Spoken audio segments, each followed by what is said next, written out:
invisiFRAME. I remember going through the park on it in Shrewsbury, and there's lots of little loose stone chips.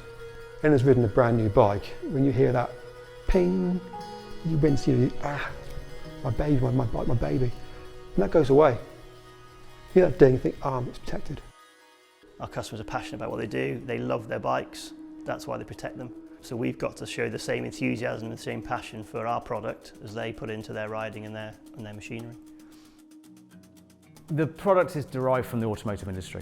It's a polyurethane film, and it's actually applied to really high-end sports cars and race cars, and it's used in off-road motorsport to protect the vehicles. So what we do is we take that blank film, and we make our kits, and we cut our kits from it and supply it to the mountain biking industry and road industry and gravel.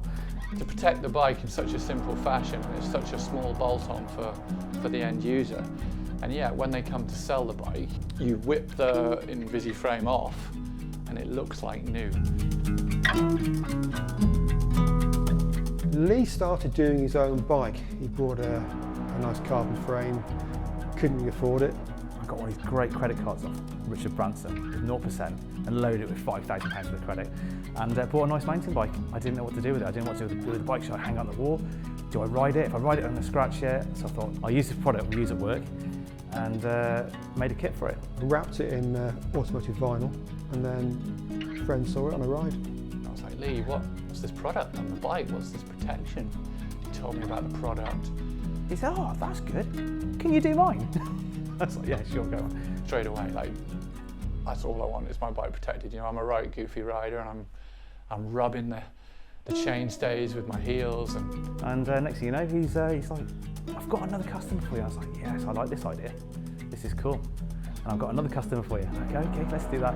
And then it got to the point where I just can't spend days and days doing it. So we refined the technique.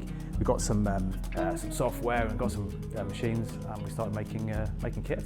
I knew it got serious when he said, I'm going to go and buy all the equipment to do it. And I was like, really? Not a hobby anymore? No, I thought it was great because he was doing it as a hobby alongside his other job. And then when he was thinking, you know, I would like to do this full time, and a lot more people were asking, and you know, it's a gamble, but yeah, it was exciting. What was the first premise of your business? The first premise of my business, wow. On the kitchen table, cutting parts out on the kitchen table, and my missus looking at me thinking, what are you doing? I couldn't get through the hallway anymore.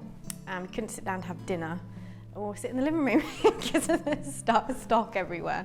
At one point, Lee's house was literally taken over by the business. You'd have the people cutting the kits in the front room, and you'd have the graphics in the lounge. I'll be working in the kitchen, and then the kids would come home at 3. Crazy days. I've been around the house when it's full of bikes, full of children. Those guys are rock solid, and they've just carried on working through it, you know. Stepping on Lego, fitting kits, just getting it done. But it was so important that we were doing it to also be parents as well. So when we made the transition from working inside the house to, we got a house with a unit outside, and that was brilliant. And then obviously we've gone to this. Luckily, we've got everybody else into a nice big unit now. We've got the space to breathe. But there was like 5 people in 300 square foot, like with the eaves rolling in on each other. It was nuts. How would I describe Lee as a person? He's a perfectionist over everything. It really upsets me if things aren't right. Yeah, I've stood there and scratched my head for hours over one part, just so it looks right. And if it doesn't look right, you just have to start again. I've never seen him lose his cool. He is an incredible human being, actually, as a friend. Also, his work ethic and Vicky's it's actually insane. He is working morning, late to the evening, every weekend, non-stop. Every hour since 2011. And then between the business and the kids, you know, it's just a lot. I'm getting emails 2, 3 a.m. saying, yeah, we've finished your bike, your kit's done. He has worked through the night, hasn't come to bed. It's crackers. Nice. Very nice. Just like look in the corner, no, he's not that. Vicky, his wife, was a very full-time nurse. She quit to join Lee. I pinched Vicky from the NHS at about 4 years in. Yeah, so it was about 6 years ago. I was already doing bits, I was doing a bit of bookkeeping and helping weed kits and get packages ready, and then we're making that decision about whether I should come on because Lee was drowning in the workload. Yeah, I was basically, I can't handle this anymore. And then we had cousins and friends and family on board. So as a place to work, it's absolutely fantastic. It is like a family. Everybody is absolutely brilliant. The business has changed hugely, from a kitchen and a dining room table to the facilities you see here now. And then next thing you know, we've got people like Santa Cruz UK saying, could you make the kits for our bikes? And it's like, yeah, sure, that'd be great. And yeah, we've made kits for them, and it's really helped bring all the sizes and all the kits to the customers almost immediately. They've got the bike before the embargo has been lifted. Lee's already made the kit. For example, Santa Cruz will immediately get into contact with us and say, you're getting the bikes, they're being shipped to you. And we'll just work day and night and get the frame kits designed and ready to go. I'm working with the likes of Hope and Orange and Santa Cruz and Specialized. Yeah, it's crazy days. Going from meeting and greeting your customer in your house to the OEMs coming in and saying, can you give us a kit, please?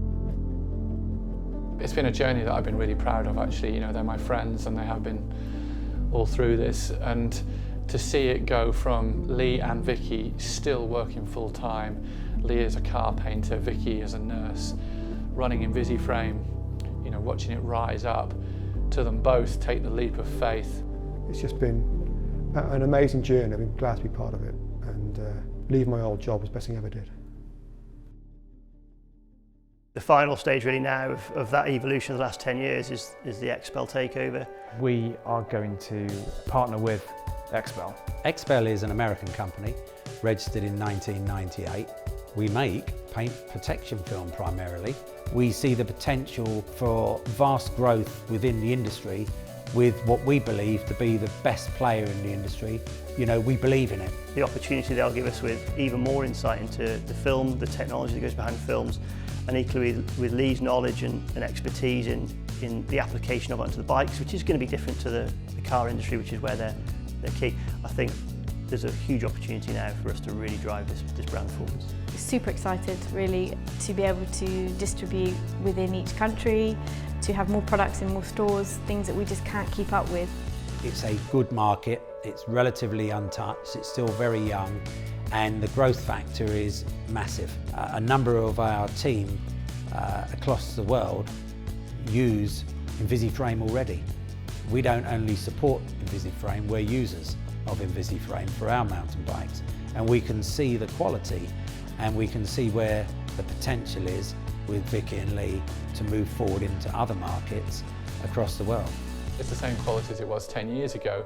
They've just now got the ability to cut more kits, post to more countries. Their service has probably increased because they've got more staff, they're able to process orders faster. But yeah, I can't believe it's been 10 years. A number of our team, our upper management team, are into their mountain bikes. We've all got an interest and enthusiasm for the sport. Some of us carry a few too many injuries from riding, which is not always the best thing, but that's part of the game, isn't it? Everybody rides bikes. I do ride myself. Got back into it when I started doing this, but then just got very busy.